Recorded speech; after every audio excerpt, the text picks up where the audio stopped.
the longest flight in the world. That title is honestly crazy to hear or say when you plan on taking this flight, or already have experienced this amazing journey. It's literally the longest flight on paper and time. This is the flight between Singapore and New York's JFK Airport with Singapore Airlines, originally operating this route to Newark, New Jersey with the A350-500 from 2004 to 2013. Then the A350-900 in 2020 with the ULR variant following in 2021, which Singapore Airlines specifically uses on this route, and the Newark. Stay tuned to see what's on offer and what food you can receive for this crazy 18-hour long flight. Not to mention how you can book this ticket for dirt cheap to avoid that $6,000 price tag. Again, this is the longest flight in the world on Singapore Airlines in their famous business class. Thanks for watching. Good morning from Singapore. Unlike my last time flying with Singapore Airlines last year, I spent some time here. It wasn't too sunny this time around, but I still find this is a great city to visit.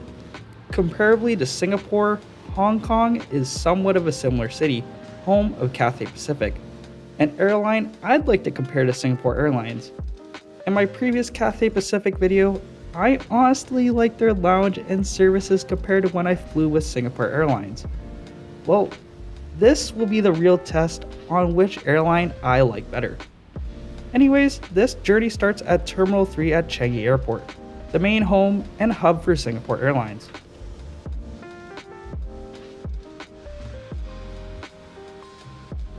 Walking to the terminal, there was no line up to check in, but the agents behind the counter were busy on their phones before calling me over, and they seemed somewhat disengaged from their job and not really all that courteous. So that's a start. Oh well, I really won't let that hinder my opinion as it was only a couple minute interaction. If you don't know about Changi Airport, customs are done first, and security, which is done at every gate. This gives more time to explore this amazing airport. In the future, I really need to take some more time to explore this airport entirely. It's truly an attraction of its own. But seeing as we're in business class, we need to head to the lounge, as it's included with the ticket obviously. Singapore Airlines has 3 separate lounges here in Terminal 3. One obviously for first and business class, and one for Star Alliance Gold members and frequent flyers not traveling in their premium cabins. I've covered this lounge pretty well the last time I flew with Singapore Airlines on board their A380. I'll leave a link for a more comprehensive rundown of the space, but I'll give you the quick refresher here. It's a very large space, with everything you want from a lounge. Full buffet with small cooked meals on demand, lots of seating and furniture, working spaces, showers, and even a nap room. It's a very nice lounge, but in full honesty, I like the Pier Lounge from Cathay Pacific in Hong Kong a lot better. It's a more intimate space with a lot more stylistic touches. While here, how about some kids outside the lounge screaming at some koi fish?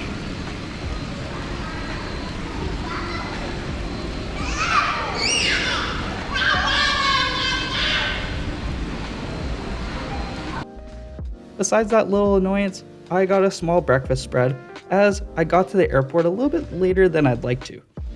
Speaking of which, yeah, I didn't have too much time to film the lounge, so I had to head over to the gate sooner than later. Seeing as I was barely going to walk 200 meters over the next 18 hours, it was best to skip the SkyTrain and walk to the gate. Again, security formalities are done at the gate, so maybe give yourself some extra time before boarding starts. Although, once when I was through, there was absolutely zero rush to get on the plane.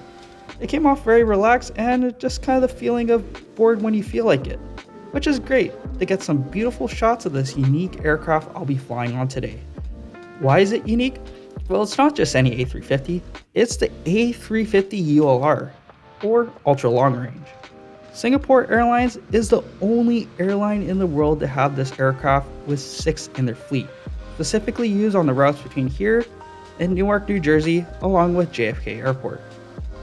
Unlike a regular A350-900, this plane has an extra fuel tank which increases the range by 1400 nautical miles.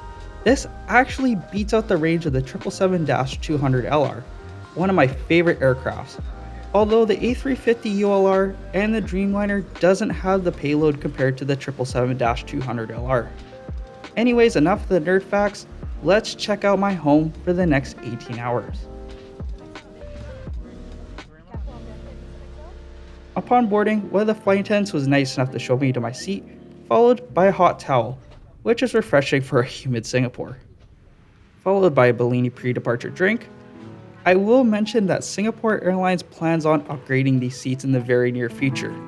But don't think that this is a bad seat design, as other reviewers have pointed out. I actually think it's great, and Singapore Airlines have doubled down with a very similar design on board their refurbished A380s.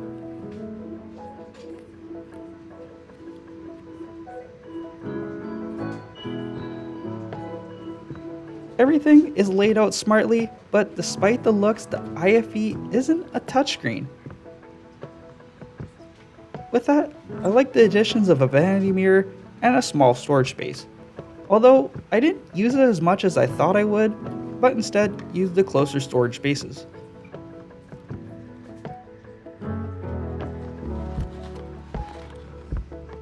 It kinda sucks that the IFE isn't a touchscreen because the screen is relatively close to you, but it's controlled with a Panasonic touchscreen remote.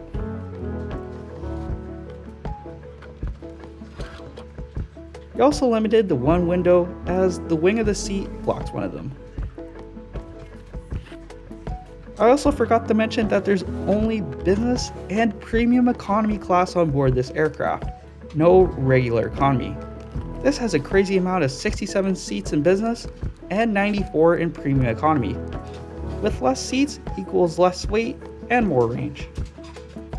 Waiting at every seat when boarding are nice slippers, socks, and an eye mask. I cannot stress this enough, yes, Singapore Airlines does have amenity kits. I'll get into it in a bit later on in the video.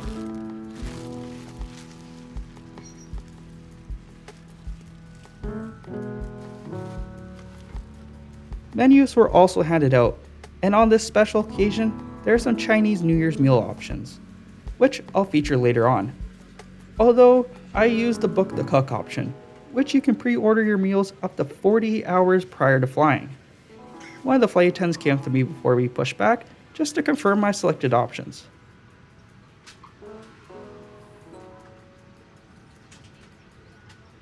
And weather-wise, the forecast weather conditions for the journey today is generally clear, but the turbulence is hard to predict. Our forecast is sent into New York compared to me to update you the latest weather as well as arrival time. In the meantime, I leave you in the good hands of the crew. Speaking of pushing back, we actually didn't get pushed off the gate till about 20 minutes after departure time. I don't know about Singapore aviation laws, but I imagine this flight is pretty critical for it to leave on time due to crew rest times. Maybe it didn't matter that much because one of the flight attendants mentioned to me that this flight will be running about an hour shorter today. Before taking off, I'm always on my phone keeping up to date with everything last minute. And I can't really do that with the onboard Wi-Fi as it's not turned on yet. That's where today's sponsor Airlo comes in handy. On this vacation, I was using Airlo all the time in Australia, Thailand, and even in Singapore. It's ridiculously easy to purchase and use before flying to a country, purchase an affordable plan, and install it right away. Installing a new eSIM can take less than 5 minutes. Once when you land in your desired country, turn off airplane mode and turn on your new eSIM, and you're connected right away, even before reaching the gate. You can even reuse the same eSIM and purchase a new plan without having to reinstall it, which I did going back to Thailand a few weeks later. New users can receive 15% off their next eSIM, while existing users like me can receive 10% off their next plan. Both links are in the description. Stop paying for terrible roaming charges from your cell phone provider. Thanks again to Airlo for supporting this channel. Now back to the video.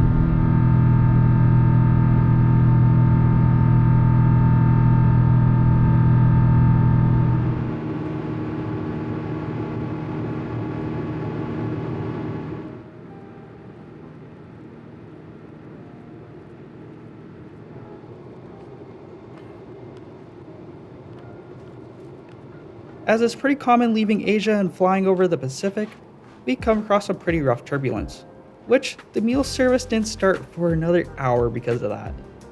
But let's get into the IFE in the meantime. Again, this isn't a touchscreen, and you'll be having to use the remote control for everything. Despite that, there's a plethora of entertainment offerings, including live TV and seeing the LA Lakers' newest addition.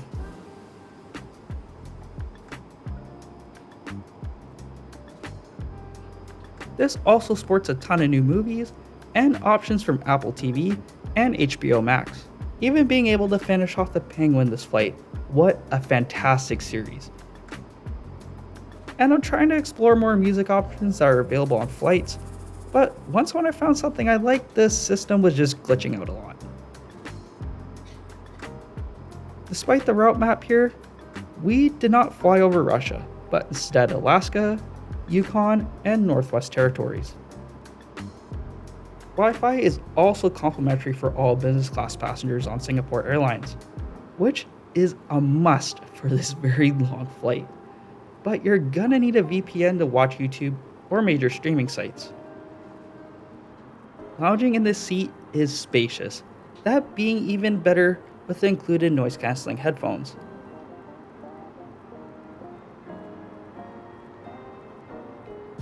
I just used a pillow to pad the gap in the angle in the seating, and found the space more than adequate and comfy despite the criticism.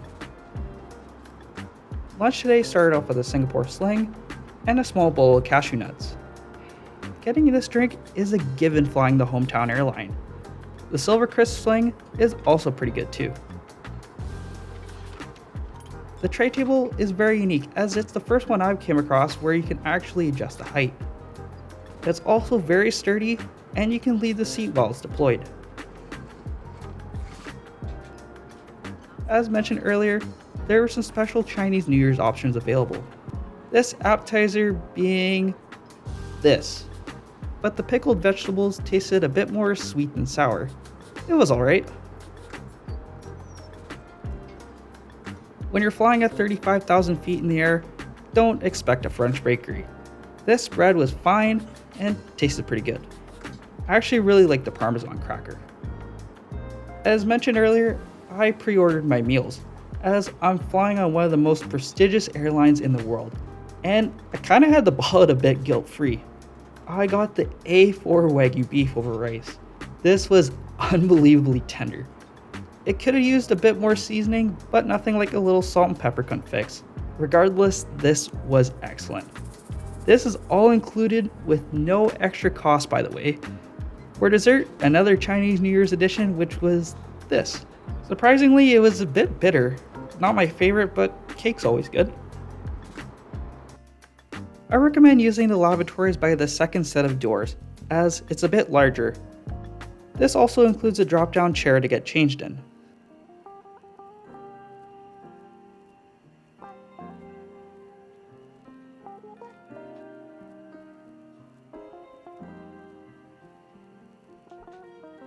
You'll find nice stylistic touches in here, along with the drawers having most of the amenities and more you might receive in a typical amenity kit. How about actual hand towels and shaving kits with hair combs?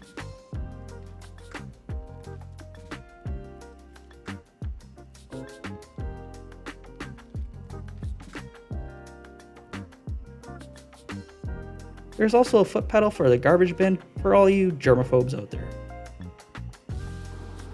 Again, I'll tell you why this seat is great. To convert the seat to a bed, the back of the seat folds down, adding a few more inches of space. With the bedding, 3 pillows, and a thick mattress topper, this was so comfortable.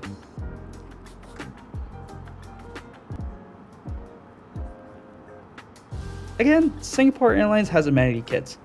This one by a really good brand, Loyae, in a recycled fabric case. It looks like it's from an army uniform or a duffel bag. Anyways, there's not much in here, just some facial mist, hand cream, lip balm, and a little plastic bag. All the goodies I took from the lavatory, I just put them in there.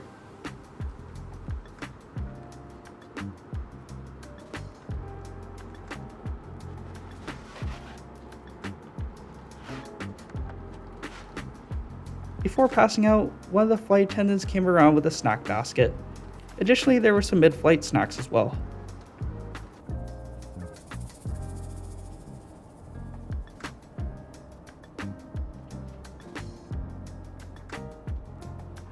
This flight leaves at noon in Singapore, which is late at night in New York.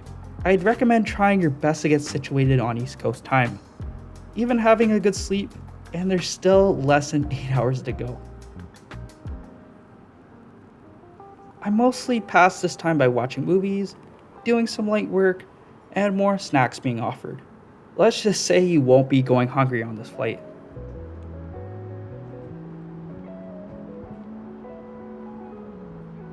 Soon enough, it's time for a quote-unquote midnight snack. But who's keeping track of time at this point? And I do realize I'm contradicting myself here. But anyways, the meal starts off with a hot towel, followed by the famous Singapore Airlines satay with raw onions and cucumber slices. With this meal, I went for the Silvercrest sling along with a prawn salad. I found this appetizer a lot better than the previous. And who can't go wrong with more tasty garlic bread? And for the main, yeah, I had to get the lobster. More specifically, lobster thermidor. It's lobster. Of course it's gonna taste amazing. To be even more specific, this is actually crayfish, as you can't get true Atlantic lobster in the Pacific. The finish, caramelized banana cake. This was one of the best tasting meals I've had on a plane in a very long time, period. Finishing off the meal with a vanilla bourbon tea was a perfect cherry on top. Still with quite a bit of time to go, just flying over Anchorage, the sun was just starting to rise. Despite trying my best to keep awake, I had another nap after doing some more work. But I couldn't help myself looking at the beautiful sunrise shining over the Yukon.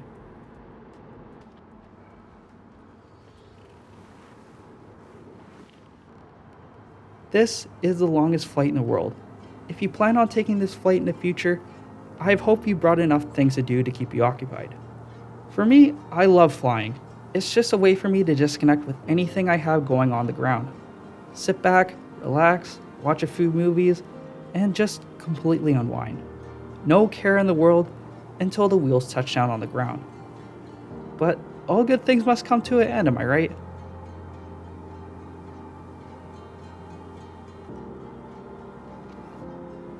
Flying over Sault Ste. Marie, I had one last snack, a roast beef sandwich on soft focaccia bread.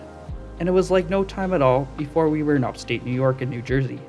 It's crazy to think that I just started my trip halfway across the world, and now I'm almost at the polar opposite about 18 hours later.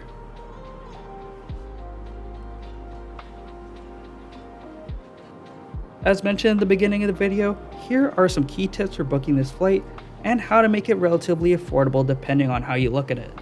First things first, and what everyone wants to hear, I paid 143 Canadian dollars along with 87,500 Aeroplan points. This is a fantastic deal. Only one catch. Singapore Airlines has a very limited amount of reward tickets on each flight. So if you want to take this flight, you have to book it just shy of 1 year in advance. So I hope you have a date in mind. For me, I fly back to Thailand every year to visit family. This worked out for me perfectly. If you miss out on the opportunity, you're gonna have to pay about 6,000 Singapore dollars cash. Or you might be able to leverage a cheaper flight with a connection. They're quite literally giving you the keys to the castle. Why would they make it easy? Secondly, avoid booking this ticket at a JFK or Newark if you want the full experience, plain and simple. If you've been watching my videos for quite some time now, it should be known that it's key to take advantage of an airline's intended product when you're flying out of their hubs. For example, when you fly out of JFK, no Singapore Airlines lounge at Terminal 4 for you. How about the Air India lounge? Sounds great, right? Obviously not. Also, I heard the lounge closes early before the flight to Singapore leaves, but I can't confirm that. Also, what's key here? Outstation catering. I've had my fair experience with outstation catering, and let's just say, no matter how hard they try, there will always be some inconsistency with their food, and it's not up to par compared to flying out of the airline's hub.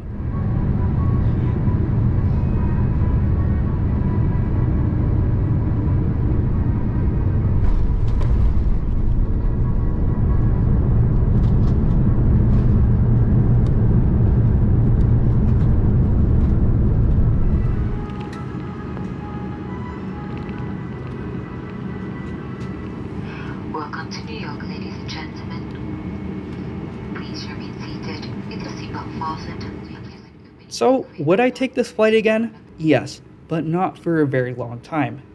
This was easily the most anticipated flight I've ever taken, and it honestly should be for you too.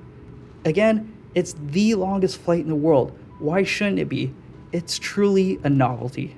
Singapore Airlines, outstanding service. They had an army of flight attendants, and they were always happy to serve everyone. Not as personal as my previous flight to London, but that flight was half full compared to this one. Food, some of the best I've ever had, no questions asked. Lobster on a plane is always the business class stereotype, and I'm glad I got to try it. My only downside is the lounge.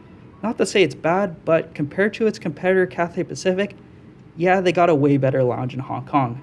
But you know what, both beat the Air India lounge anyways, so don't take that for granted. Thank you. Thank you.